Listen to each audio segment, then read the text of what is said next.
नमस्कार दोस्तों, स्वागत है आपका अपना YouTube channel Bihar board super academy पर। यदि आप बिहार बोर्ड की परीक्षा की तैयारी कर रहे हैं तो हाँ, बिल्कुल आप सही जगह पर हैं। और इसके लिए जो है आप चैनल को पहले सब्सक्राइब कर लीजिए और बेल आइकन को दबा दीजिए और जो है लाइक कर दीजिए, ज़्यादा से ज़्यादा शेयर कीजिए। चलिए, आज जो है हम लोग लगातार जो है PYQ सीरीज कर रहे हैं और PYQ सीरीज ऑब्जेक्टिव का हम लोग पीछे भी कर चुके हैं। और आप यदि पिछला देखना चाहते तो हम आपके लिए जो है ना एक क्या होता है प्ले लिस्ट बना दिए हैं और प्ले लिस्ट पर आप जाकर पिछला वीडियो भी देख सकते हैं। ऑब्जेक्टिव को कैसे चुटकियों में सॉल्व किया जा सकता है। चलिए, तो आज बिना देर किए हैं आगे की तरफ बढ़ते हैं। क्वेश्चन नंबर 1, पहला क्वेश्चन नंबर कह रहा है, क्या कह रहा है कि एक बहुपद है px बराबर दे दिया है आपको, px बराबर दे दिया है x square minus 11x minus के दे दिया है। और पूछ रहा है का एक शून्यक दे दिया है, का एक शून्यक दे दिया है आपको, शून्यक -3 है। तो आपसे पूछ रहा है के का मान ज्ञात कीजिए। के का मान क्या है? चलिए, आपको पता है कि शून्यक किसी भी बहुपद का शून्यक वह मान होता है, वह एक चर का वह मान होता है जो शून्यक को क्या होता है कि बहुपद में जिसको रख देने पर क्या हो जाता है, बहुपद का मान 0 हो जाता है, वैल्यू क्या हो जाता है, 0 हो जाता है। तो चलिए सॉल्व करते हैं। ये बहुपद का शून्यक है, इसका मतलब p-3 जब रखेंगे ना तो ये क्या हो जाएगा, 0 हो जाएगा। ठीक है, यानी p-3 का मान क्या इसमें रखेंगे, px के जब -3 तो बहुपद का मान क्या हो जाएगा, 0 हो जाएगा। यानी आपको अगर px दे दिया है और x बराबर x square minus 11x minus के, हम इसमें इसका शून्यक -3 रख देते हैं, x का मान -3 रख देंगे। तो जहां जहां आपको क्या दिया है, 3 का स्क्वायर हो जाएगा, -11 गुना -3 और -k, तो ये हो जाएगा। इसका मान अगर शून्यक है तो p का वैल्यू -3 बहुपद का मान क्या हो जाएगा, 0 हो जाएगा। क्या हो जाएगा, 0 हो जाएगा। ठीक है, तो ये 3 का 9 माइनस स्क्वायर से कैंसिल हो जाता है, माइनस माइनस प्लस 11 33 माइनस के, ये माइनस का हो जाएगा प्लस, तक के बराबर हो जाएगा 33 और 9 42। इस प्रकार आपका जो है ना मान जो है के का मान निकल जाएगा। ठीक है, तो बस इतना ही सॉल्व हो गया, चुटकियों में कोई दिक्कत नहीं, कोई परेशानी नहीं। अब हम आगे बढ़ते हैं। ठीक है, आगे बढ़ने से पहले चलिए अब क्वेश्चन नंबर 2 एकदम बेहतरीन तरीका से सीखेंगे, आसानी से सीखेंगे, आराम से सीखेंगे। ठीक है, कोई हड़बड़ी नहीं, कोई जो है जल्दीबाजी नहीं करना है। चलिए, और हम उतना ही करेंगे, उतना ही डिटेल में जाएंगे जितना कि ऑब्जेक्टिव में हमारा काम चल जा सके।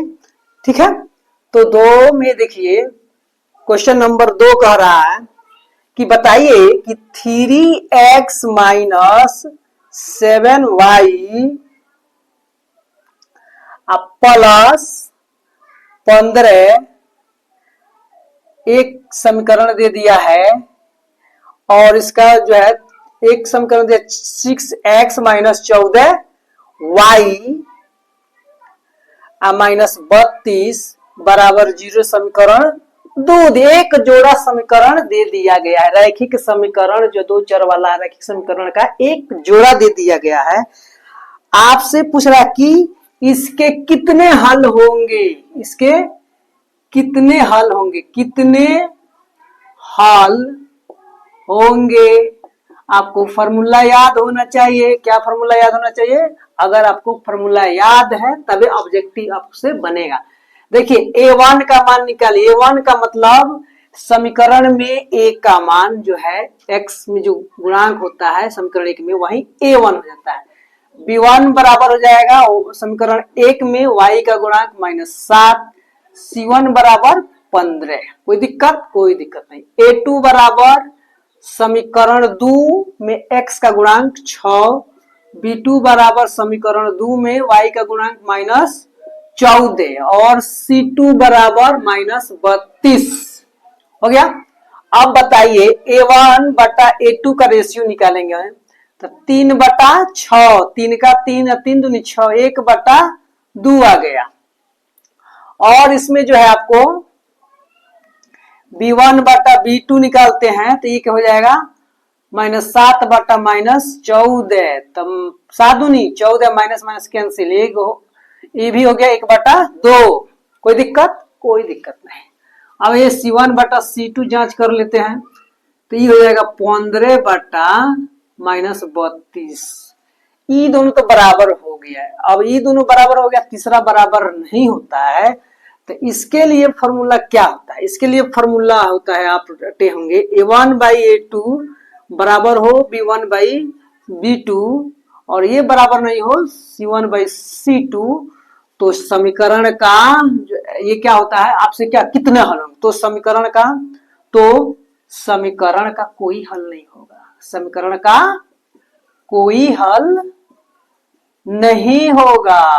क्यों? क्योंकि A1/A2 B1/B2 बराबर है, लेकिन C1/C2 जो है बराबर नहीं है, इसलिए समीकरण का कोई हल नहीं होगा। चलिए देख लिए, ये जो है फॉर्मूला याद कर लेना है। ये जो है कॉन्सेप्ट याद रहेगा, आराम से मैथ ऑब्जेक्टिव टैकल होते रहेगा। ठीक है, चलिए अब हम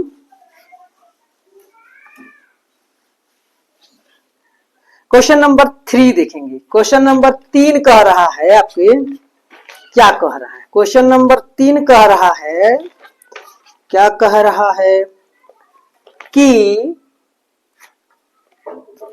600, क्वेश्चन नंबर 3 बोल रहा है कि 625 है ना, 625 का को 625 के अभाज्य गुणनखंड में क्या अभाज्य समय प्राइम फैक्टराइजेशन में अभाज्य गुणनखंड में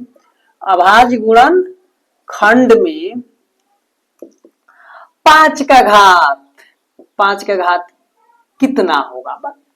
ये आसान है, 625 है, इसका भाज्य गुणनखंड तोड़ेंगे, अंत में 5 है तो 5 से 125 बार में, फिर 5 से लग जाएगा, 5 अंत में तो 25 बार में, फिर 5 से कट जाएगा 25, यानी 625 के बराबर हमने 5 गुना 5 गुना 5 गुना 5, 5 का पावर क्या हो गया 4, यानी 5 का घात क्या हो जाएगा, घात बराबर 4। यही आपका आंसर हुआ। और यही पूछ रहा है कि 625 के अभाज्य गुणनखंड में 5 का घात बताइए।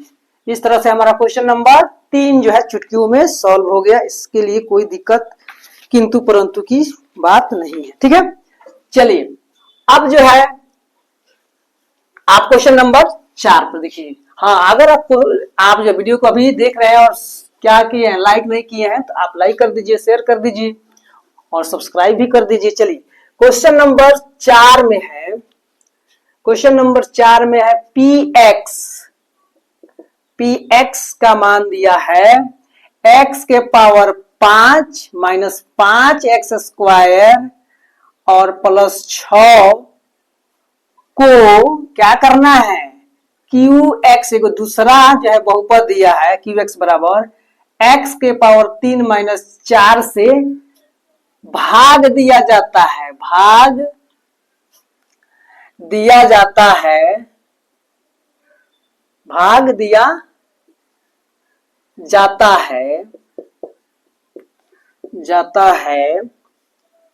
तो भागफल का घात, किसका घात निकालना, ध्यान रखना है कि भागफल का घात, तो भागफल का घात क्या होगा, और प्रश्नवाचक चिन्ह लगा दिए, घात बराबर क्या होगा, व्हाट। देखिए जिसमें भाग दिया जाता है, भाज्य बराबर क्या होता है, भाज्य बराबर ऐसे ही कर दीजिए, भाग देना है, सॉल्यूशन करेंगे पी एक्स में, तो ये हो जाए एक्स के power 5 minus 5x square plus 6 में भाग दे दीजिए कितना से, x के पावर 3 माइनस 4 से भाग दीजिए। यहाँ पर भाग देना आता है ना, आता है तो देखिए सबसे बड़ा घात वाला पद ले लेते हैं, इसका गुणांक 1 है, इसका भी गुणांक 1 है। यहाँ पर पावर 5 है, यहाँ पर पावर 3 है, कितना कमी है 2 की, तो 2 प्लस है तो प्लस चिन्ह ले लेंगे। x के पावर 2 यहाँ पर लिखते हैं ना, उस जितना ही रहता है भाजक में सब में गुना कर, x के पावर 3 गुना x के पावर 5 हो जाएगा, minus plus minus 4x square, एक चिन्ह क्या होता है बदल जाता है, प्लस है माइनस, माइनस है प्लस, कट गया प्लस माइनस, 5 गो एक्स स्क्वायर माइनस में है, 4 गो एक्स स्क्वायर प्लस में है, तो प्लस में से माइनस घटता है, तो 4 में से 5 घटेगा तो माइनस में एक्स स्क्वायर प्लस 6 हो जाएगा। अब बताइए एक्स के power 3 minus 4 minus x square plus 6 से बड़ा है कि छोटा, बड़ा है, बड़ा है। ये घात क्या है 3 है, यहाँ घात 2 है, तो लगेगा भाग, नहीं लगेगा, छोटा हो गया, ये हो जाएगा आपको यहीं पर छोड़ देंगे, छोटा हो गया तो छोड़ देंगे। ये होता है क्या भागफल, क्या होता है भागफल, जिससे भाग दिया जाता है उसको कहते हैं भाजक, जिसमें भाग दिया जाता है उसको कहते हैं भाज्य। तो बताइए किसका क्षेत्र पूछ रहा है, किसका क्या पूछ रहा है घात, तो भागफल का घात बराबर x के पावर कितना 2 है, तो 2 हो जाएगा आंसर, कोनो दिक्कत नहीं। चलिए अब हमको क्वेश्चन नंबर 4 को खत्म करना पड़ेगा, आगे बढ़िए। क्वेश्चन नंबर 5 ये क्या कह रहा है, क्वेश्चन नंबर 5 कह रहा है, क्या कह रहा है आपके कि रैखिक समीकरण x प्लस, एगो रैखिक समीकरण दिया है, रैखिक समीकरण x जोड़ 2y माइनस 7 बराबर 0 का हल का एक हल है, क्या है ऑप्शन दे दिया ऑब्जेक्टिव में। तो देखिए इसमें दिया ऑब्जेक्टिव क्वेश्चन है, ऑब्जेक्टिव में ऑप्शन दिया x बराबर 1 दिया है, y बराबर 5, बी में दिया है x बराबर 2 y बराबर 4, सी में दिया है x बराबर 1 y बराबर 3, डी में दिया है x बराबर -1 y बराबर -3।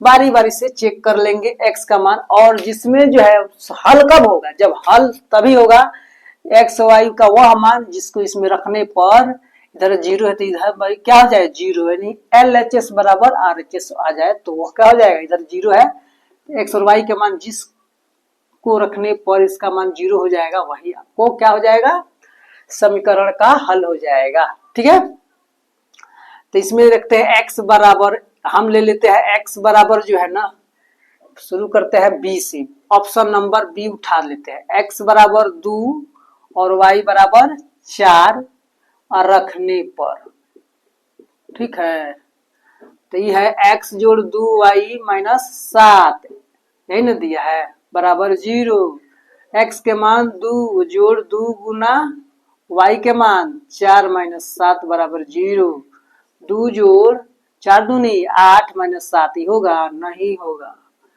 इसको खत्म कर देते हैं। x बराबर,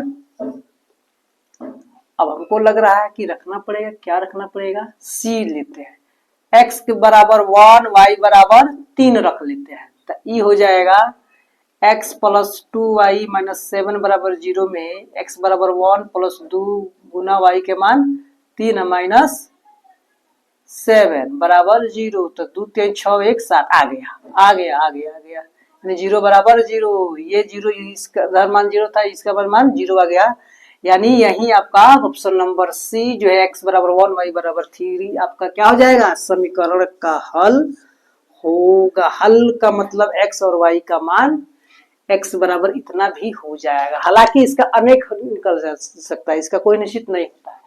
फिर भी अगर एक अपने मन से दे दिया है तो उसको चेक करना रहता है कि ये है कि नहीं है। ठीक है, चलिए क्वेश्चन नंबर 6 देखिए। क्वेश्चन नंबर 6 में कह रहा है, क्या कह रहा है, चलिए देख लेते हैं। क्वेश्चन नंबर 6, द्विघात बहुपद के संयोजकों का योग द्विघात बहुपद के संयोजकों का योग 4 और गुणनफल जो है ना, और गुणनफल दिया है अल्फा इंटू बीटा 3, तो बहुपद ज्ञात कीजिए, निकालिए। क्या है, बहुत आसान क्वेश्चन है, फॉर्मूला याद। द्विघात बहुपद का सूत्र अल्फा प्लस बीटा बराबर दे दिया है 4 और अल्फा गुना बीटा बराबर 3, तो बहुपद बराबर होता है कौन बहुपद, द्विघात बहुपद। द्विघात बहुपद बराबर होता है एक्स स्क्वायर माइनस अल्फा जोड़ बीटा, यानी संयोजकों का योग गुना एक्स प्लस अल्फा गुना बीटा प्लस अल्फा गुना गुणनफल। तो x square minus alpha plus beta का मान क्या है 4, तो 4 into x plus alpha into beta का मान 3, यानी x square minus 4x plus 3 आपका ये क्या हो जाएगा, बहुपद हो जाएगा। यही फॉर्मूला जो है ना याद कर लेना है कि बहुपद का, द्विघात बहुपद का सूत्र क्या होता है निकालने के, यदि संयोजकों का योग और गुणनफल दिया हुआ रहता है तब। ठीक है, आपका ये क्वेश्चन जो है ना हो गया। तो संयोजकों का योग इतना है, गुणनफल इतना है, तो बहुपद ज्ञात कीजिए। कोई दिक्कत नहीं है। लेकिन इसमें दिक्कत क्या है, आपका ऑप्शन में दिया 4x square 2x² minus 8x plus 6। तो देखिए ये तो मेन हो गया। अब इसमें अगर सभी से गुना करेंगे, किसी भी संख्या में सभी पदों में गुना करेंगे तो कोई फर्क नहीं पड़ेगा, इसीलिए आपका आंसर हो जाएगा ये वाला 2x² माइनस 8x, ये भी आंसर हो जाएगा और ये भी आंसर हो जाएगा। अगर ये गुणा के रूप में दिया है तो एक ही संख्या से 2 से गुना कर दिया सब में तो कोई दिक्कत नहीं है। अगर 3 से देता तो सब 3 से गुना हो गया, तो सब में अगर गुना हो रहा है, भाग हो रहा है, तो कोई बहुपद के मान में परिवर्तन नहीं होगा। चलिए क्वेश्चन नंबर 6 जो है समाप्त हुआ। अब क्वेश्चन नंबर 7, क्वेश्चन नंबर 7 कह रहा है, बड़ा ही मजेदार क्वेश्चन है। क्वेश्चन नंबर 7 कह रहा है कि यदि बहुपद, कौन बहुपद 4x² प्लस 4x जोड़ 1 के शून्यक कितना है, अल्फा एवं बीटा है। क्या है, अल्फा एवं बीटा है, तो alpha inverse plus beta inverse का मान क्या होगा, मान ज्ञात करे या निकाले या क्या होगा। देखिए ये भी कोई बात है,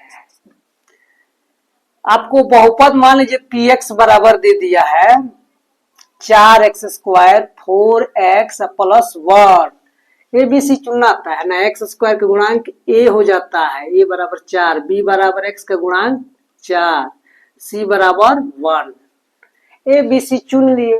अब हमको alpha inverse plus beta inverse आप पढ़े होंगे 6ठा 4था 5वां में कि x के पावर -1 रहता है तो 1/x के पावर 1/x हो जाता है। एक ये लिखिए चाहे ना लिखिए बात हुआ, वही न चीज हुआ है।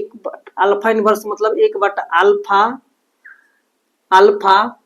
जोड़ 1/बीटा, दोनों को सॉल्व कीजिए, अल्फा जोड़ बीटा अब बटा जाएगा अल्फा इंटू बीटा, तो अल्फा प्लस बीटा और माइनस बी बटा ए, और इस अल्फा इंटू सी बटा ए, ए से ए कट जाएगा, माइनस बी बटा सी, बी के मान कितना दिया 4, तो ये -4 और सी के मान 1, तो ये हो जाएगा -4, आपका आंसर आ गया। कोई दिक्कत नहीं होना चाहिए। इस तरह से आपको घबराना नहीं है कि पावर माइनस में दिया तो इसका मान कैसे होगा। आप पढ़ चुके हैं, 7वां पढ़े हैं, 6ठा में पढ़े हैं, 8वां में पढ़े हैं, 9वां में पढ़े होंगे, तो इससे जो है ना आप थोड़ा सा पेशेंस रख करके हल कीजिएगा, आराम से बन जाएगा। देखिए कितना आराम से बन गया, यानी अल्फा प्लस बीटा अगर हो बटा अल्फा इंटू बीटा तो माइनस बी बटा सी हो जाता है। ठीक है, चलिए अब हम क्वेश्चन नंबर 8, क्वेश्चन नंबर 8 बोल रहा है, क्या बोल रहा है, देखिए क्वेश्चन नंबर 8 में, क्वेश्चन नंबर 8 में दिया है आपको कि किसी द्विघात बहुपद के शून्य, किसी द्विघात, कौन घात, द्विघात बहुपद यानी क्वाड्रेटिक पॉलिनोमियल बहुपद के शून्यक यदि 5 एवं -3 है तो द्विघात बहुपद है। द्विघात बहुपद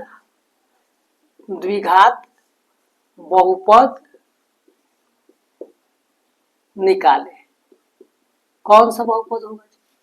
आसान है ना, आसान है। अब यह सॉल्व किया है, क्या किया है, शून्यकों का योग यदि बहुपद के शून्यक 5 एवं -3 है, ये अल्फा बराबर मान लीजिए 5, बीटा बराबर -3, तो शून्यकों का योग अल्फा प्लस बीटा अगर हम निकालेंगे तो 5 जोड़ -3, ये हो जाएगा 5 प्लस -3 बराबर 2, और अल्फा गुना बीटा निकालेंगे तो 5 गुना -3 ये हो जाएगा -15, प्लस माइनस -15 हो जाएगा। हमको अब बहुपद निकालना है। कौन बहुपद? द्विघात बहुपद। द्विघात बहुपद बराबर होता है एक्स स्क्वायर माइनस अल्फा जोड़ beta into x plus alpha into beta. कोई दिक्कत?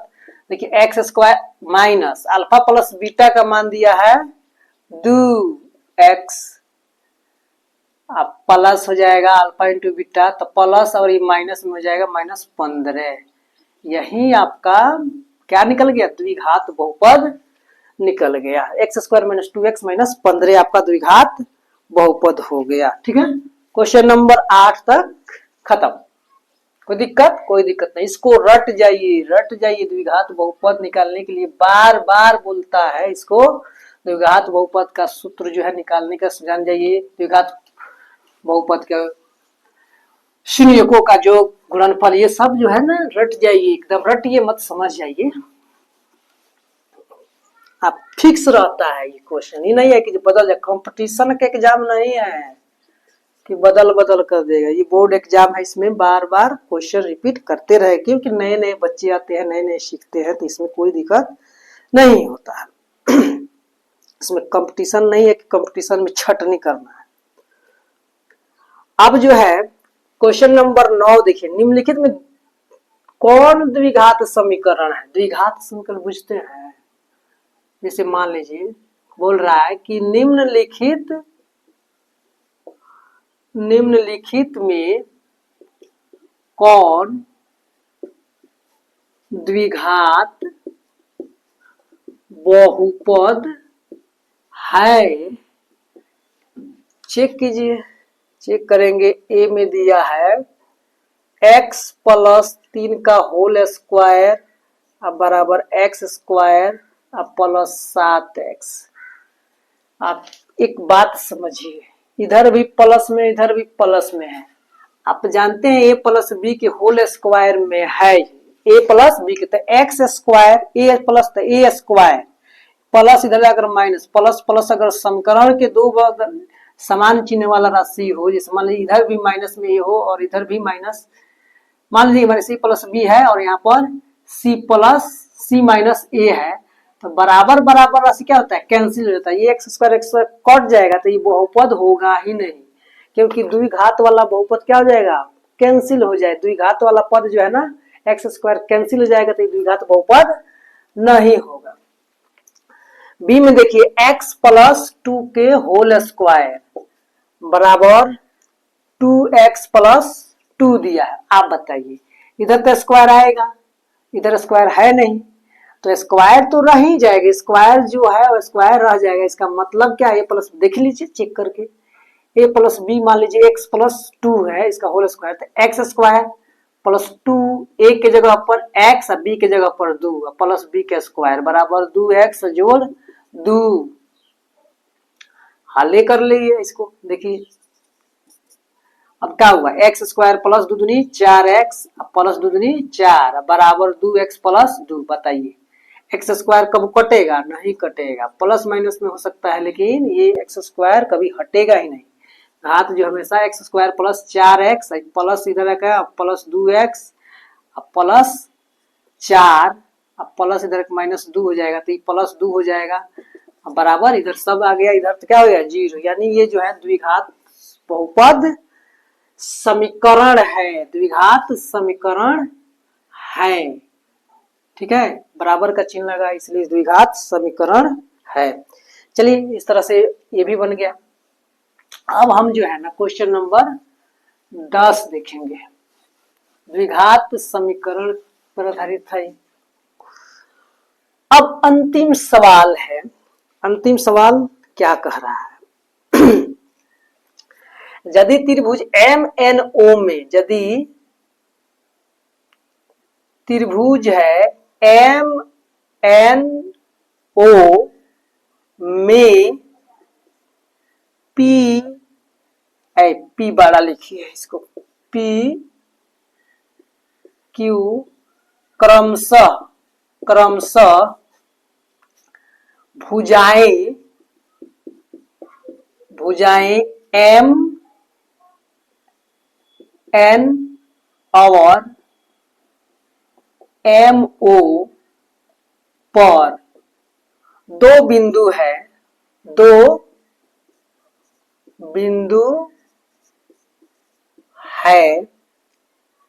तथा PQ समानांतर है NO के, यदि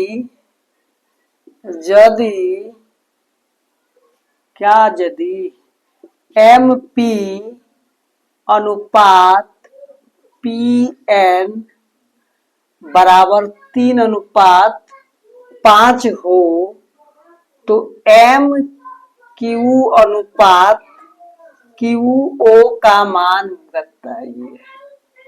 अगर आप जानते हैं, पढ़े हैं, तो इसको बनाने की कोई जरूरत नहीं था। जैसे देख लीजिए, मान लीजिए हम आपको समझा दे रहे हैं ताकि आप कहिएगा नहीं कि सर ऐसे ही भाग गए। MNO, ये M है, ये N है और ये O है, एक त्रिभुज है। P और Q क्रमशः भुजाएं MN, यानी MN पर P बिंदु है ना, और MO पर Q बिंदु है, ऐसे है, Q बिंदु है, और PQ जो है ना मिलाने वाली जो रेखा है वह इसके NO के समानांतर है।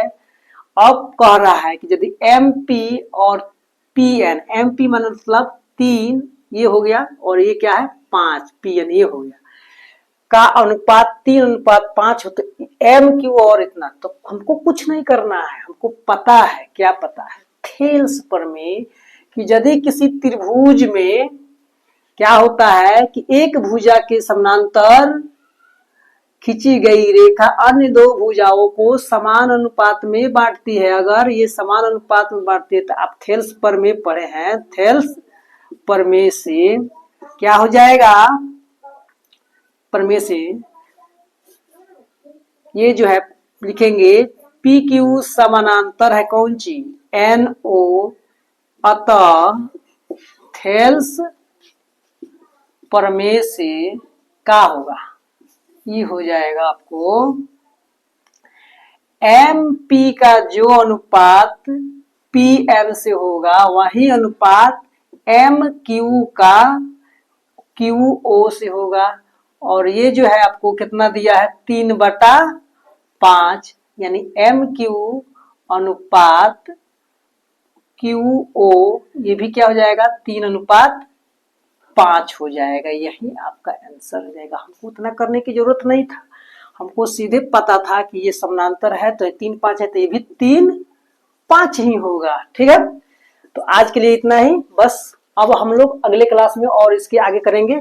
अगर आप इसी तरह से जो है ना प्रीवियस ईयर का क्वेश्चन करना चाहते हैं, हमारे साथ सॉल्व करना चाहते हैं, परीक्षा को आधार देना चाहते हैं, तो हम सब चैनल को क्या कीजिए सब्सक्राइब कीजिए, शेयर कर लीजिए और लाइक कीजिए, ज्यादा से ज्यादा शेयर भी कीजिए। आज के लिए इतना ही, धन्यवाद।